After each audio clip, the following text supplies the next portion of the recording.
originaire de Nancy et il fait un tour du monde, c'est ça, Lisa Marie? Un grand voyage en autostop depuis 10 mois, c'est bien ça, Lucas? Bonjour. Bonjour. Oui, bonjour, vous m'entendez bien? Très bien, très bien. Vous êtes en Chine, là? Je suis en Mongolie à présent. Je viens tout juste d'arriver il y a 2-3 jours en Mongolie.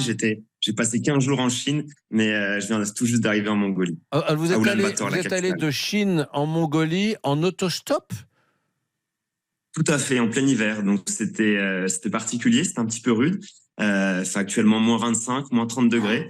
Mais j'ai réussi et maintenant je suis à Ulaanbaatar. Mais alors racontez-nous le voyage depuis le début. Vous êtes parti il y a quelques mois de France en autostop, c'est bien ça? Tout à fait, je suis parti de France au début du mois de février. Donc ça fait 10 mois et demi que je suis parti avec l'objectif de rejoindre la Nouvelle-Zélande uniquement en autostop. Et pour l'instant, ça fait déjà 33 000 km sur les routes. Mais alors, l'autostop, vous faites au bord de la route avec le pouce en l'air, ou vous êtes plus précis, vous vous arrêtez par exemple dans des stations-service, dans des boutiques au bord de la route, et vous allez voir des gens, vous leur parlez pour qu'ils vous prennent avec eux? Il y a plus de 700 conducteurs dans ce voyage, donc il y a un petit peu de tout. Certains moments, ça va être juste de tendre le pouce. Certains endroits, ça va être dans les stations-service. Même par exemple en Chine, dans les péages où les forces de l'ordre, les policiers chinois comprenaient ma situation et arrêtaient les voitures pour leur demander s'ils pouvaient me prendre. Donc il y a un peu tous les moyens. Il y a également des fois quand je séjourne chez des personnes qui vont dire voilà, j'ai un ami qui va dans telle ville demain si ça t'intéresse, etc. Donc j'essaye d'appliquer toutes les techniques, même si le pouce levé reste quand même la technique principale. C'est Pékin Express en fait cette aventure. Hein. Incroyable. Mais alors attendez, entre la Chine et Ulaanbaatar, capitale de la Mongolie, il y a des centaines, je dirais même des milliers de kilomètres. Vous vous trouvez parfois dans des camions sur des routes épouvantables avec des Chinois dans la toundra, dans la steppe, qui vous parlent pas, j'imagine, parce que les Chinois parlent pas tous anglais. Vous vous retrouvez pendant des heures, bras croisés à côté d'un type, sans rien, avec des paysages à perte de vue, désert. Ça doit être parfois un peu... Sans parler la même langue surtout. Sans parler la même langue, il doit y avoir des grands moments de solitude, non? Pas forcément, donc c'est sûr. Lorsque j'ai traversé le désert de Gobi, il y a déjà le paysage qui est magnifique à regarder. Après, aujourd'hui, on est quand même dans un monde moderne, donc avec, par exemple, Google Traduction, on peut converser, même si on parle pas forcément la même langue. Et c'est comme ça que j'ai pu apprendre toute la vie de plusieurs chauffeurs routiers, leurs passions, leurs hobbies, leur famille, etc.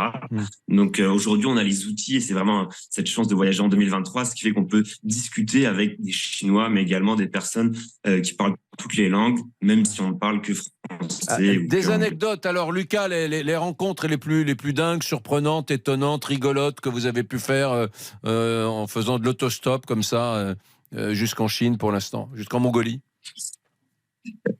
Il y a plusieurs types d'anecdotes. Par exemple, lorsque j'étais à la frontière de l'Azerbaïdjan, je me suis fait arrêter par l'armée qui m'ont pris pour un espion. Lorsque j'étais en Inde, j'ai eu la chance de rencontrer le Dalai Lama. J'ai également rencontré différents gourous qui m'ont invité chez eux, qui m'ont offert un peu leur bénédiction, des gourous indiens. Donc tout type de personnes, mais ça va à des personnes qui ont une philosophie de vie particulière, qui ont des personnes un peu comme tout le monde, qui vont être d'une grande gentillesse, qui vont m'inviter chez elles. Et ça fait de belles rencontres. Par exemple, lorsque j'étais au Kazakhstan, il y a une mère de famille qui m'a hébergé chez elle pendant 3-4 jours et c'était une très belle rencontre. C'est même la première fois que j'ai fait du cheval là-bas. C'est dingue. Mais j'ai croisé il y a quelque temps le publicitaire Jacques Séguéla, il a 90 ans, il m'a dit la plus belle chose que j'ai fait de ma vie, c'est un tour du monde en 2 chevaux quand j'avais 22-23 ans, c'est-à-dire l'âge de Lucas. Lucas, vous êtes en train de vivre les plus belles heures de votre vie, hein. Vous en êtes conscient de ça, Lucas? Merci beaucoup, c'est très gentil. J'ai un peu du mal à réaliser, mais c'est vrai que je suis conscient de la chance que j'ai de pouvoir réaliser mon rêve qui est de faire ce tour du monde en autostop. Et tous les jours sont extrêmement différents. J'apprends énormément de choses. J'ai déjà pu voir 3 merveilles du monde lors de ce voyage, le Colisée, le Taj Mahal, la Grande Muraille de Chine, énormément de sites exceptionnels, de personnes remarquables.